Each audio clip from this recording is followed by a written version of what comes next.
Ayun, so good evening sa inyo guys. Ngayon po ay July 29, 2021. So medyo maganda yung closing natin ha. So green po yung ating candle. And then ang close tayo is positive 0.36%. So medyo okay na nung closing pero parang nabuhusan siya ng konti. And then medyo malakas pa rin guys ha. Meron pa rin tayong negative 465 million net foreign selling naman dito sa ating PSE market. So not so good pa rin yung sentiment ng ating mga foreigners, pero nakita natin medyo marami pong stocks na naglundagan na, medyo yung mga oversold natin nagkakaroon na ng rebound po yung kanilang mga price action naman. So maganda yan. And then hindi natuloy yung pagiging bearish natin kahapon, di ba? Ang dami ko kasing na-receive na info with regards sa binabalak po ng Metro Manila na magkakaroon nga po sila ng proposal papunta sa ECQ. So akala ko din mapupunta sa ECQ itong si PSE market natin, pero hindi naman natuloy kasi nagkaroon ng press briefing si spokesperson Harry Roque naman natin, and then sinabi niya yun nga, mag-undergo po ng GCQ pa rin naman sa Metro Manila, National Capital Region from August 1 until August 15, which is nakatulong talaga ng malakas dito sa ating market, kaya hindi na po siya masyadong bumagsak. So pero ngayon pinag-uusapan ulit, may proposal talagang pinupush po ng ating Metro Manila mayors, pupunta tayo sa ECQ, pero pag-uusapan pa po yan together with IATF naman. And then meron tayong news sa kanya mamaya. Tingnan natin, meron sagot po si spokesperson Harry Roque naman tungkol dun sa proposal po ng ating Metro Manila mayors. Okay, so dahil ganyan, medyo maganda po yung galaw ng ating mga stocks. Si ASN, so lakas na rebound. Si Nickel, nagpatuloy po yung kanyang breakout. GMA 7, ganda rin yung kanyang rebound dito. So hindi masyadong maganda yung galaw niya, no? So kukunti lang yung ginalaw. BSC, nagsasabi siya parang bottom, pero tingnan natin mamaya. LTG, so ito yung sinasabi ko sa inyo ng mga nagre-rebound sa bottom. Merrimart, puro green din yung candle, pero hindi pa masyadong nakakabangon yung kanilang mga price action naman. And then pag-usapan natin ng konti yung ating PSEI index naman. Okay, so as usual guys, disclaimer po dito sa ating review. Sabi po natin, personal study lang po to, huwag niyong gagawin na basis para mag-buy, mag-sell, or hold po ng mga stocks, kundi gamitin niyo po kung ano yung pagkakaintindi niyo dito sa ating market, dito sa ating nire-review. Kaya nga tayo nagre-review para meron tayong idea kung ano yung pwede natin gawin sa kanya. Then, maraming factors kasi yung pwede maka-apekto sa ating mga stocks. So, kaya wag kang mag-base lang solely dito sa ating nire-review naman sa kanya. Yun nga, take responsibility kasi meron pong risk dito sa ating stock market naman. Okay? So, yung mga bago po dito sa ating trading channel, as usual din, please don't forget to subscribe dito po sa ating Palabi Trader na YouTube channel naman. And then, malapit na yung August, yung mga gusto pong mag-join dito po sa ating membership, dito sa ating YouTube channel is i-click mo po lang po ito. And then, kung nag-join ka, is i-message mo po ako para may sama kita sa ating trading community naman. Or, sabi ko nga, araw-araw naman meron tayong vlog sa kanya, so pwede mo nung pasadahan yung mga reviews natin para makita mo ano yung araw-araw na nakita natin na sentiment ng ating market, para medyo prepared tayo, and then alam natin kung ano naman yung gagawin natin for the succeeding day, especially kung natuloy yung lockdown. Alam mo na yung gagawin mo, medyo mataas yung risk sa market, pero since hindi siya natuloy, kaya ganyan po, nag-rebound po karamihan ng ating mga stocks naman. So, nandito din yung mga company reviews po natin, sample trades, kung naghanap ka sa kanya, yung ating mga basic indicators. So, ito lang guys, ginagamit natin. So, wala ka naman nakikitang special na indicators. So, depende sa sentiment ng market, plus kung ano po yung sinasabi ng ating mga technical indicators. Kaya kahit papano, marunong tayo mag-interpret kung saan papunta po yung direksyon ng mga hawak natin na stocks, yung ating building your fundamental na section para naman sa risk management naman natin. So, kailangan natin to guys. Ito yung bubuhay sa portfolio natin. Kaya dapat alam natin kung kailan tayo magkakat, kailan tayo bibili ulit. And then, ano yung reward risk pagpapasok ka sa mga stocks para hindi tayo masyadong emotional sa mga decisions natin sa ating mga trades naman. And then, follow mo ako guys dito sa ating crypto channel. So, medyo maganda pa rin dito sa cryptocurrency natin. Yung price action po nila, nag-stay above ng 40K. Bitcoins naman natin. So, follow mo lang ako dito guys para may update ka o sakaling mag-start na tayo mag-review. Sabi ko sa inyo, mag-start tayo pag medyo malakas na po yung bullishness dito sa ating cryptocurrency naman. Pero sa ngayon, mag-aaral muna tayo. Bantay-bantay lang natin yung price action and then, yun nga, ina-update ko kayo tuwing meron tayong vlog dito naman sa ating Palaboy Trader na YouTube channel. Pero eventually, bubuksan natin yung ating crypto channel naman. Okay? And then follow mo ako sa aking mga social media. Meron tayong Facebook page and then yung ating Facebook account. So dito, naglalagay tayo ng mga sentiments natin sa ating market. So tignan mo na lang po kung ano yung mga pinopost naman natin dito. So kanina, ito yung ating review dito sa pagtaas ng ating index. Kasi nga, sabi ko nga sa inyo, hindi na tuloy yung hard lockdown na ina-anticipate natin sa kanya. GCQ kasi yung naging result, instead yung pinopropose ng ating Metro Manila mayors na pupunta nga po tayo sa ECQ lockdowns na naman. And then follow mo ka din guys dito sa ating Twitter account. So sabi ko sa iyo, ito naman yung na dito yung mga news, articles na nire-repost natin, nire-retweet natin.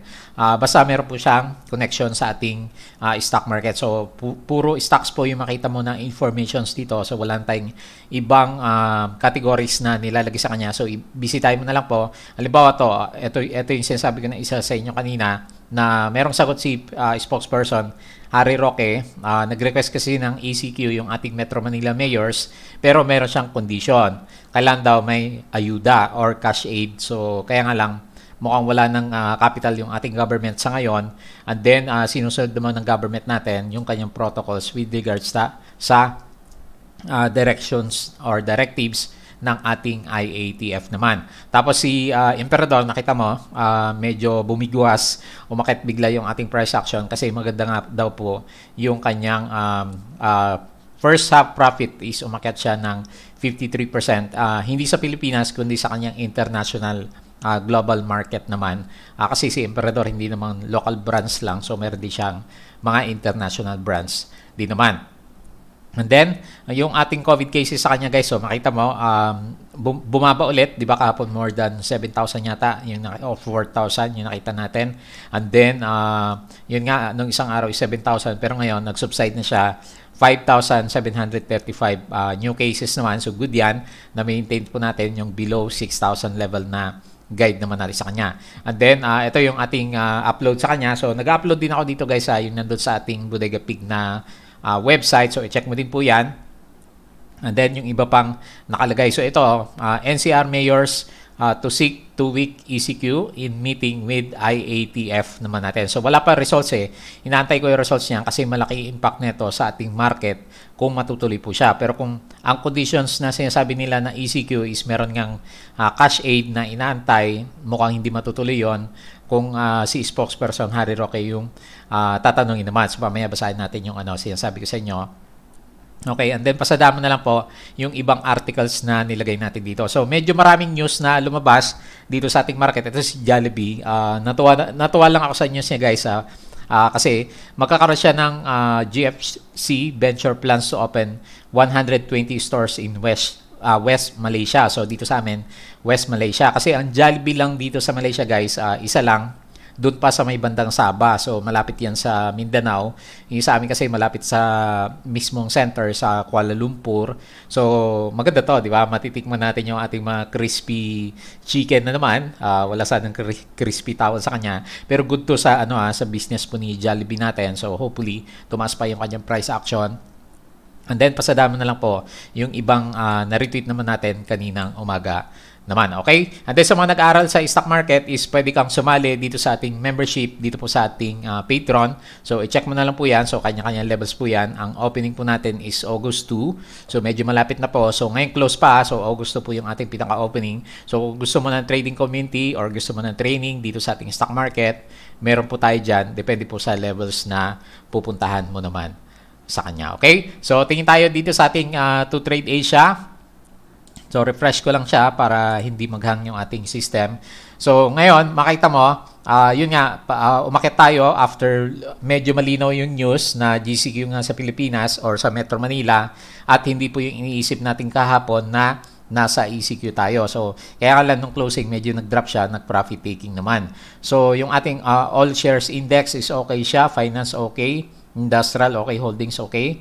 Ito, property, yung medyo malakas yata yung pagbagsak after ng kanyang yun nga, yung closing hours natin. Pero mas malakas talaga sa ngayon, guys, kung pansin mo itong ating mining sector. So makita mo, nag-jump tayo ng 2.62%, gawa yata ni ni nickel natin. Kasi yung mga prices ng mga metals is umakit na naman po doon sa ating global market naman, okay? So, meron tayong gain ngayong araw na to, 0.36%.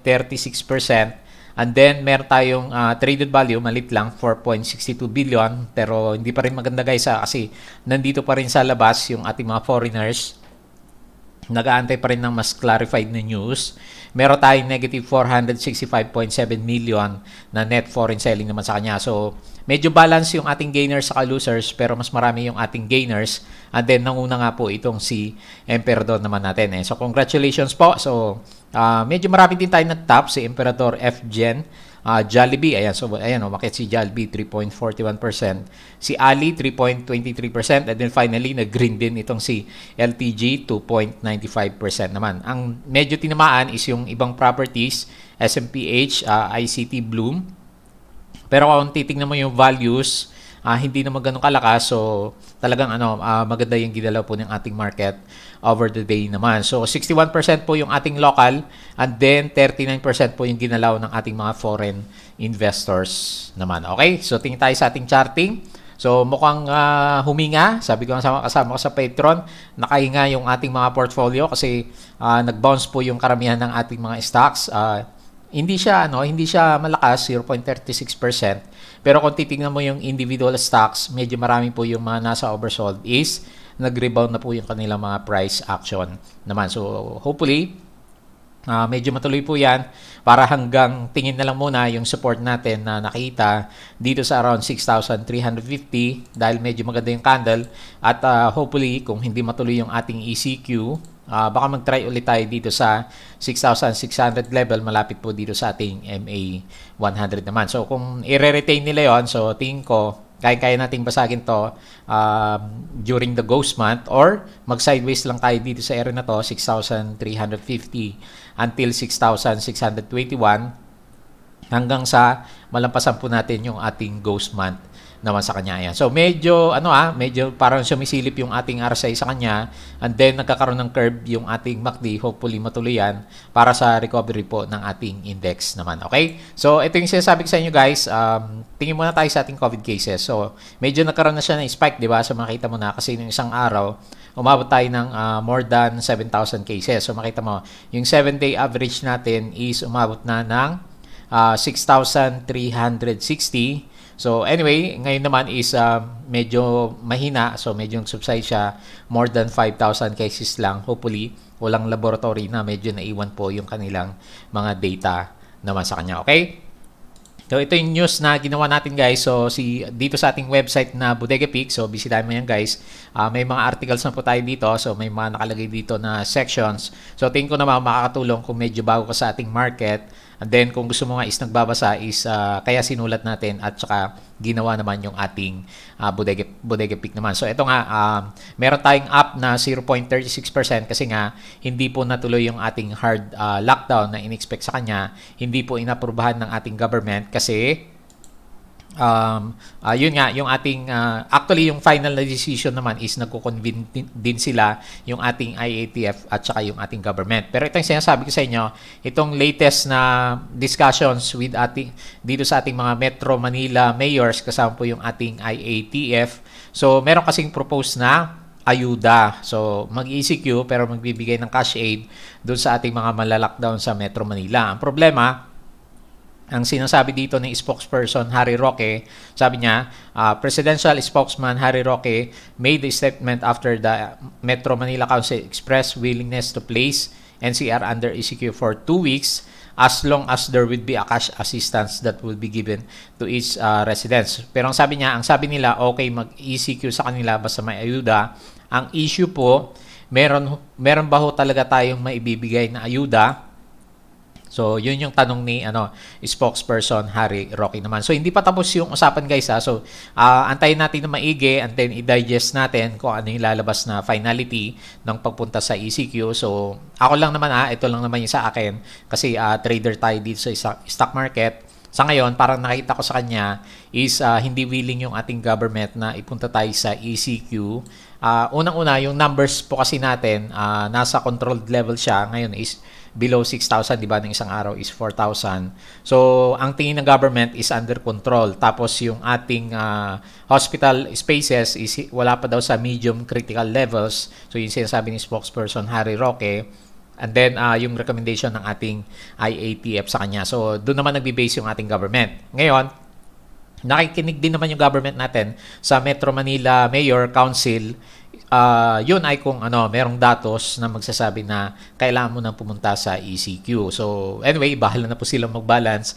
Tayo isasabay lang kung ano po yung instructions na ibibigay naman ng ating government. Pero yun lang naman is yung aking personal opinion naman sa kanya. Okay? So, kasi kahapon medyo negative ako dun sa review natin kasi nga akala ko matutuloy yung sinasabi ng ating Metro Manila Mayors kasi meron nang kumakalat ng mga yung mga parang sign copy na recommendation papuntang ECQ. So, kaya nga sabi natin, baka most likely ECQ si Metro Manila, pero hindi naman siya natuloy. Okay? So, tingin tayo sa ating global market. So, mukhang okay sila mamaya kasi maganda po yung kanilang mga futures. Kita mo dito. Kahapon is medyo sideways sila. Pero ngayon, makita mo po yung ating European market. Maganda sila ngayong araw na to. And then, dito sa Asian market, medyo maganda guys. Ayan. So, nag-recover na itong si Hang Seng natin. Makita mo, nag-up na po siya ng 3.3%. So, mukhang na-absorb na po ng ating market yung ating mga technology stocks, yung mga sell-off sa kanila. So, nag-bargain hunting na rin siguro kasi sobra naman yung pagbagsak ng kanilang mga stocks naman. So, makita mo, overall guys, medyo maganda po dito sa ating ASEAN market naman. Okay po. So, refresh ko ulit to. And then, tingin tayo dito sa ating trending stocks. So, unahin na po natin si ASEN. So, nangangamoy blue chips ba itong si ASEN natin, guys? So, bakit ko nasabi yon? Kasi pag tumingin ka dito sa ating, tignan ulit natin yung net foreign buying niya. Medyo malakas po siya ngayon. So, nag-gain siya 4.74%. And then, talagang guys, pumupondo po yung ating foreigners. So, kung meron kang Investograms, nakita mo yung kanilang daily traded value.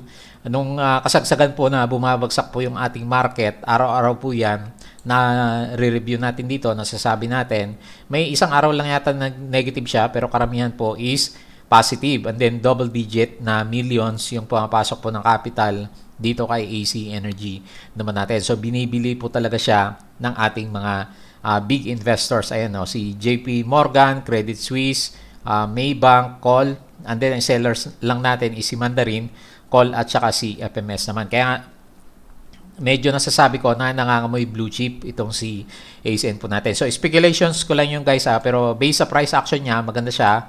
Magta-try ulit tayo na i-retest yung ating MA20 dito sa 8.5. Pag medyo makalampas ulit tayo guys, balik tayo sa uptrend pag nandito ulit tayo sa taas ng ating MA20. And then ang pinaka-reason kaya tayo nagkaroon ng malakas na pullback syempre yung takutan po with regards sa lockdowns at saka dun sa ating Delta variant. Pero since nagre-recover na siya, babalik yung pagka-bullish natin sa kanya, especially kung magkaroon siya ng higher low formations na naman. Okay, so lagay ko muna, parang sideways lang muna kasi wala pa rin naman tayong next high sa kanya. So above pa rin naman ng ating MA20 yung ating price action naman sa kanya. Okay, so nagustuhan ko lang yung ating net foreign buying naman sa kanya. Next po natin si nickel. Ayan, so medyo malakas po yung yung breakout ni nickel natin. So natuloy na, nagretest ng konti kahapon sa 5.7 and then ngayon umarakada na po itong si nickel. So global prices plus medyo maganda po yung prospect dito sa mining kasi sabi nga natin kahit magkaroon po ng lockdown yung minings po natin, tuloy po yung kanilang operations. And then global market, medyo maganda po yung demand dito dito sa mga nickel products. Kaya maganda po yung nakita natin. And then labasan na nga po yung ng ating earnings and then nag-expect tayo majority ng mining sector po natin or stock sa mining is okay po yung kanilang kita. Kaya abang-abang tayo kung mayroong mga breakouts ulit na makita tayo dito sa ating mining sector naman. So, okay po yung ginalaw ng ating nickel. So, makita mo, meron siyang pattern sa RSI na paakyat. Volume, may pattern din po siya, paakyat din siya. So, supported po ng volume yung pagkakaroon natin ng breakout. So, most likely, kung ganyan pa rin kalaki yung volume natin bukas, kayang-kaya niya pong i-retest yung ating 6.4 level naman. So, ang tagal niya dito sa range na to, di ba? 5 pesos until 6.29. Pero kung nag-stay ka sa kanya, medyo healthy yung port mo kasi hindi nga po masyadong bumagsak yung ating price action kay nickel naman. Which is, tingin natin, dahil hindi masyadong nawawalan ng good news yung ating mining sector, baka magtuloy po ng galawan itong si nickel natin. Meron na rin tayo nakitang ano sa kanya guys sa trading channel, which is uptrend. Hindi makita mo dito is meron po siyang channel na sinusundan naman. So, sakaling mauntog lang siya bukas, kung mag-profit taking, tingin pa rin naman natin, tutuloy pa rin yung price action niya, especially kung maganda nga yung sentiment dito sa ating mining, global prices is patuloy na umakyat, plus maglabasan po siya ng mga positive earnings naman. Meron na yata, no? Or hindi ko lang makita dahil dito sa platform natin, walang letter E na nakalagay naman sa kanya. Okay, so tingnan natin si nickel. Malakas po yung galaw niya, 4.46%. Meron po tayong net foreign buying sa kanya. Ayan, nagbubodega pa rin sila. Eto din guys, bisita mo din. Ilang araw ko na rin nababanggit. Napapansin natin itong si nickel, puro net foreign buying po. Yung nakikita naman natin sa kanya. So, i-visit mo po and then pag-aralan mo po yung ating volume na accumulation po ng ating foreigners. So, FMS at saka si Call yung main buyer and then si BC Sec at saka si Stimson yung ating pinaka-main seller naman kay nickel naman natin. So, medyo maganda po yung nakita natin na prospect sa kanya. Next, GMA7. So, ang lakas ng galaw niya. So, galing na recovery niya, no? After 3 days, 13%. So, pwedeng-pwede na. So, maganda po yung galaw ni GMA7 natin. Nakabalik tayo sa bullish level above ng RSI 50 rather, and then makita mo guys, ito makita mo yung ating MACD is medyo maganda, siguro binuhat na siya ng candle natin ngayon, plus meron tayong breakout ng ating RSI level. So magpatuloy kaya yung galaw nitong si GMA7 natin. So parang malakas yung chance basagin natin yung MA20 bukas, especially kung meron ulit siyang laman na volume. So medyo bullish yung mga kasama natin, pero tingnan natin baka mauntog siya around 13.5. Siyempre, yung mga hindi nakawala last time, matitesting natin yung lakas ni GMA7 for the coming few days naman. Kasi medyo marami na ipit din, di ba? So, kasi tuloy-tuloy halos araw-araw bumabagsak po yung kanyang price action naman. Pero intact yung ating uptrend sa kanya, kita mo naman, yung price action is always above ng ating MA100. So, overall is very healthy na ngayon ulit itong si GMA7. So, kinain niya nung halos 2 weeks na negative natin sa kanya na trading day. And then ngayon is kinain niya ng isang araw lang naman. So, medyo iba talaga kung meron kang conviction dito sa ating mga stocks. Meron po siyang gain, 8.92%. So, lakas nitong si GMA7. So, si Call at saka si Abacus yung ating main buyer. And then si Call at saka FMS naman yung ating pinaka main seller naman sa kanya. So, immediately, taas ko na yung resistance, 13.4. Pwede siguro na 13.4. Hopefully mabasag niya. Pag nabasag yan guys, dito tayo titingin 14.3. And then pinaka-support is malapit sa MA9 dito sa 12.16 level naman. So hopefully mabasag yan guys pag nag-stay ulit din tayo, parang si ASEN dito sa above ng MA20 is medyo okay ulit yung ating ride dito kay GMA7 naman. Okay? So next po natin si dito. Net foreign buying yata itong si dito. Tingnan mo natin yung kanyang pinaka-performance. So, negative 0.98%, 1.1 million. So, meron po siyang net foreign buying pero wala pa ring big numbers ng buyers. Last July 21 pala guys, may nakita akong post sa Investa. Namimili po yung executives natin sa dito, CME Holdings. So, meron ako nakita na price is above 7.8. So, meron mong namimili. Kaya dito naman natin na bumagsak siya na executives po. So, si Call at saka si Fidelity yung ating main buyer and then si Call at saka si Fidelity yung ating pinaka-main seller naman sa kanya. So, okay. So, hindi masyadong gumalaw yung price action, no? So, anyway, ganyan pa rin yung support natin. Nasa, ano ba closing natin? Saglit, balikan ko yung chart. 7.1. So, ang support natin na nilalagay is 7. So, andyan pa rin naman siya guys. So, ang maganda lang na nangyari, kahit medyo hindi pa rin maganda yung bounce niya, hindi naman masyadong obvious, dito sa support level natin, nag-loss pa nga tayo for the day. Pero at least, hindi na siya masyadong lumagapak below ng ating 7 pesos naman. So, kanina may candle yata pala siya. Oh. Ang pinaka-low natin, 6.95. So, nang shake out sa 7 pesos, itong si dito, CME Holdings. So, medyo bearish pa rin tayo guys ha. Hanggat yung price action naman natin siguro kay dito, hanggat hindi lumalampas sa ibabaw ng MA9. So, hindi pa rin natin aalisin yung sobrang pagka-bearish natin sa kanya. Kasi wala din siyang masyadong volume. Oh. Tingnan mo yung volume niya. Hindi masyadong halata, di ba? So, konti lang po yung nagtitrade ngayon kay dito, CME Holdings naman natin. So, maganda lang, hindi na po masyadong bumabagsak yung ating price action. So, ganun din itong si BSC. So, ang dami natin nakikita na parang reversal candle na to last time, parang ito na.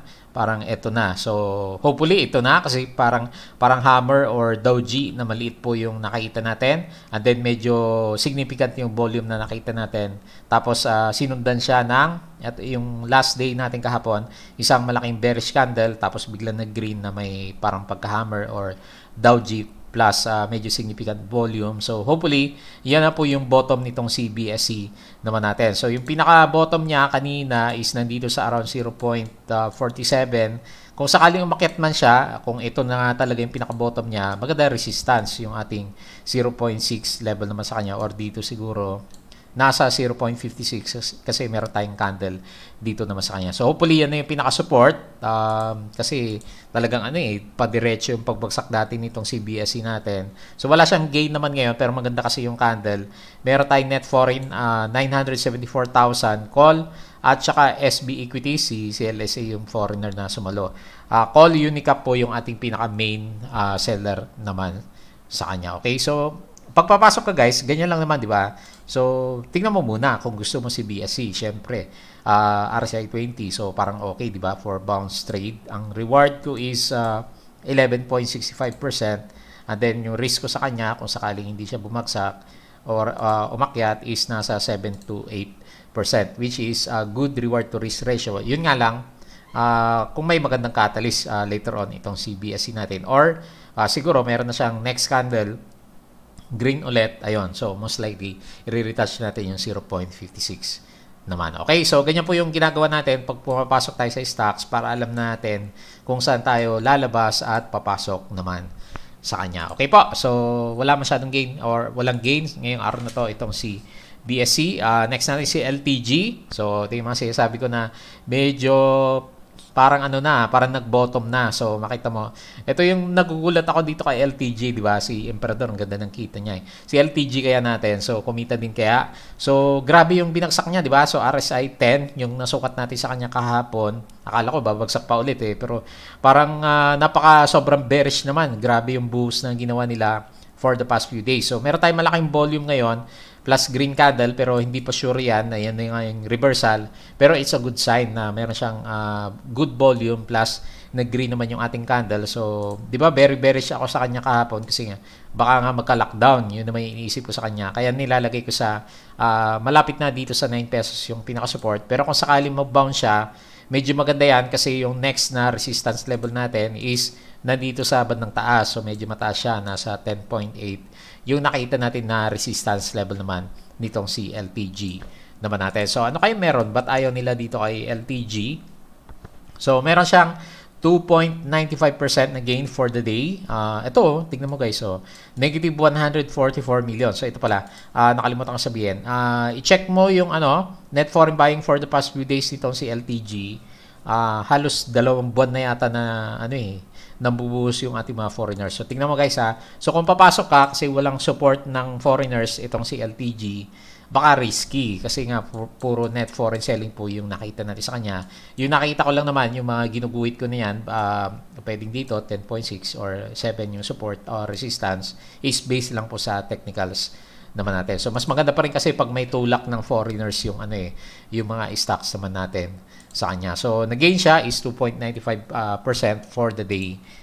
Kinaya po siya ng ating mga locals naman. And then lastly, so baka nakalimutan ko sabihin, July 30, kung tama yung pagkakaintindi ko sa kanya, yung apat na stores ba yun? O six stores na magbubukas po itong si Merrimart. So, yun yung magandang abangan sa kanya bukas sa trading natin. So, nag-subside na din po yung kanyang selling. Hopefully, yan yung pinaka-support natin kasi sobrang bagsak na yung price action nitong si Merrimart. Actually, di ba, very bearish din ako sa kanya. Nilalagay ko sa around 2.9 yung support, pero nag-green siya. Pero anyway, lagay pa rin natin dyan. Kasi hindi pa rin natin ramdam kung ano yung gustong gawin nitong si Merrimart. So, 4 days na siya dito sa level natin na to. So, nagiging support tong level na to, hopefully. Depende pa rin naman sa galaw ng ating market sa kanya. Pero, tingnan po natin kung ano yung gagawin nitong si Merrimart. Kasi, bukas nga po is yung announcement niya kung tuloy yun, yung opening po ng 6 stores naman niya. So, tingnan natin yung kanyang price action. Meron siyang gain, 0.93%. Si Call at saka si Call din yung pinaka-main buyer natin. Foreigners, meron siya 607,000. So hopefully, yan na po yung pinaka-bottom ni Merrimart kasi nasa oversold condition pa rin naman siya. Nasa RSI 24. Plus kung matuloy yung good news niya bukas is good catalyst po yan para mag-spike po ng konti. Konti lang naman, nakita natin para dito kay Merrimart naman natin. Okay? So yun po yung mga reviews natin for the day. So balik tayo sa ating PSE Index.